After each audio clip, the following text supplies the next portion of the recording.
flings, dates, boyfriends, girlfriends, relationships, love.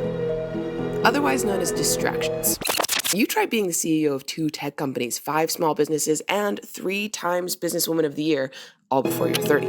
Yeah, as if I can free up my schedule for something as trivial as love. I'm perfectly happy, and nothing is going to change that anytime soon. I do not have any. Whoa! Oh my god, I'm so sorry. Like a mini Black Mirror episode. It was very well designed. I felt like it had a great mix of grounded natural aesthetic, especially with the dynamic between the two characters. It was very the cadence between them was very natural. The actors were very talented, and they felt like the main actress in particular had a great balance of sort of confidence and awkwardness that I thought was very endearing, and I definitely enjoyed her performance. I thought she had a tremendous amount of range throughout her performance and created a sort of psychological backdrop to sort of her attachment to the app and sort of a reflection thematically about people's sort of attachment to their online persona and personality over their real life persona and sort of them cultivating an approach to social engagement that requires the internet as an interface, as a buffer, in a way that real life isn't going to do as well. And I thought that the piece had a really interesting deconstruction of that dynamic, and it really worked well because the main actress was able to sort of carry all the levels of this sort of psychological reflection in terms of it just being harmless and her being someone just trying to pass some time and have a good time, have fun, and it's sort of becoming something much darker and becoming a real hindrance in her ability to create meaningful bonds and love.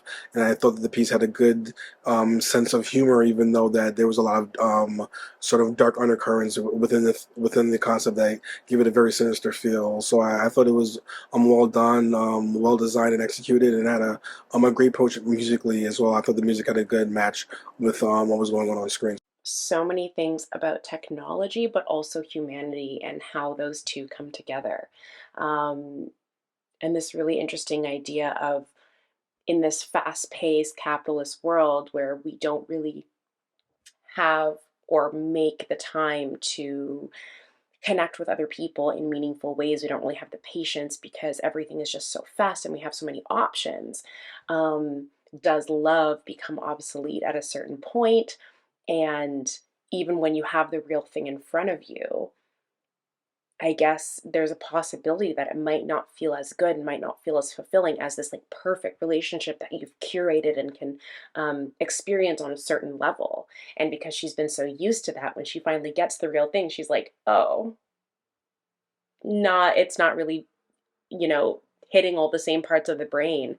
And we see how much she's like struggling with it at the end. And you can tell that there's a lot of conflict and turmoil in this decision. But wow. So I just thought this was really fascinating, really well done. This is Man versus Technology. This dives into the fear of AI and how technology is being built to use the likeness of someone else to play out people's fantasies. The technology film aspect comes off as glitchy, living through the screen, living vicariously through social media. When acts take place and copyright comes into play, this blocks our lead's fantasies. This dance number brings us a sense of La La Land, and this meet cute happens, and their relationship develops. Her dress is a bright yellow, the lighting and camera work is dreamy almost. It seems that she gets exactly what she wants, but when she does, she runs back to what she knows, this source of digital comfort and fantasy, showing us as humans, we often choose the known and it scares us to go on a new path.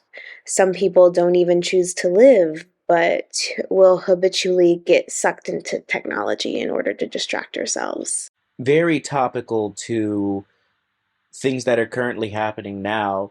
I guess in a weird dystopian sort of way, this isn't really a science fiction film. It's more of a drama in the sense that this is something that's happening now. Like, this is a problem we're dealing with right now. with the expansion of deepfakes. And that deepfake love has a very foreboding tale of both kind of the morality that comes with deepfakes, and then also the danger that comes with addiction, and using these addictions to kind of replace different factors of your life. Uh, Using these deepfakes to essentially get kind of a voyeuristic escapism from your reality without ever actually having to engage with the person, which can have a very what's the word? It kind of like intrusive, invasive kind of setting, since you're basically using someone else's face to fulfill your fantasies without their consent. So it can come off very perversive. And you see it in the film where that desperation to fulfill that addiction, what could have been a genuine relationship, was essentially used.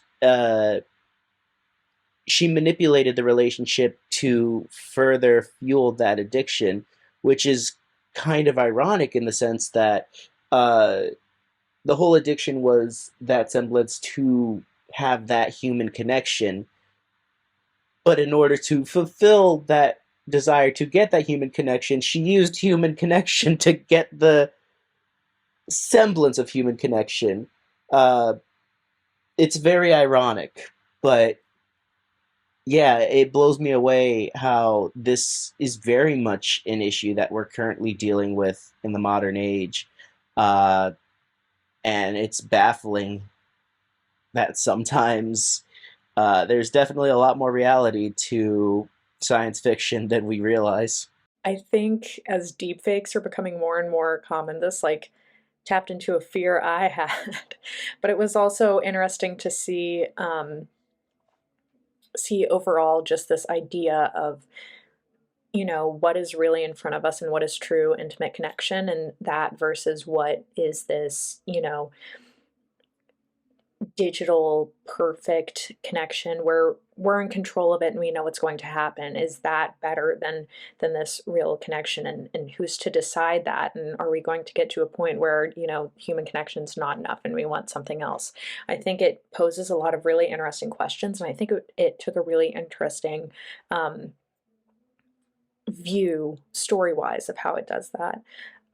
Overall, it was a really concise piece. It was really, really interesting, as well as entertaining. I love the title. I mean, I kind of got a little bit of an idea of what I might be watching beforehand, even just from the title. So that was really, really good. But this world is very plausible that they're presenting here, which is sad and ironic and satirical and kind of funny all at the same time. So, great job with the concept. And this idea of she can't really live it out in real life. She has to watch the movie version of it. That's there's something very human about that. It might have seemed absurd, if we saw this 10 years ago or something, the whole thing might have been like, oh, that's a cute idea, I guess. But no, now it's a very real thing, and it's kind of scary.